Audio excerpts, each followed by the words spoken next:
एक बार की बात है, किसी गांव में बहुत ही गरीब किसान रहता था। वह किसान एक समय अमीर व्यक्ति भी रह चुका था। वह अमीर था तब भी और आज गरीब होने के बाद भी वह दूसरों की मदद किया करता था। वह जितना हो सकता था वह दूसरों की मदद करता था। वह किसान जब भी मंदिर जाया करता था तो ईश्वर से धन मांगता था ताकि वह दूसरों की मदद कर सके। ऐसे ही कुछ समय बीता। एक दिन किसान ने एक सपना देखा कि अगले दिन उसके घर पे एक साधु आएगा। जब वह तुम्हारे घर आए तो उनके घर के अंदर आते ही उनके सर के पीछे डंडे से स्पर्श कर देना। डंडे से स्पर्श करते ही वह पूरी तरह से सोने के बन जाएंगे, ऐसा भगवान ने कहा। इस तरह तुम फिर से एक अमीर आदमी बनकर दूसरे की मदद कर सकते हो। अगले दिन ऐसा ही हुआ। उस किसान के घर पे एक साधु ने दस्तक दिया। यह किसान पहले से ही डंडा लेकर तैयार था।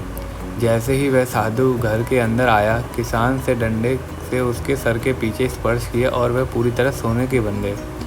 अब यह सब कुछ एक नाई बाल काटने वाले ने देख लिया। यह नाई किसान के घर और किसान का बाल काटने आया था। उस नाई ने सोचा, अगर किसी साधु को डंडा मारने से सोने पर बदलता है तो मैं इस तरीके से बहुत ही अमीर बन सकता हूँ। मुझे भी साधुओं को डंडे से मारकर अमीर बनना चाहिए। उस किसान ने तो बस एक ही साधु को डंडे से मारा। मैं एक से ज़्यादा साधु को डंडे से मारकर उससे भी ज़्यादा पैसे वाला बन जाऊँगा।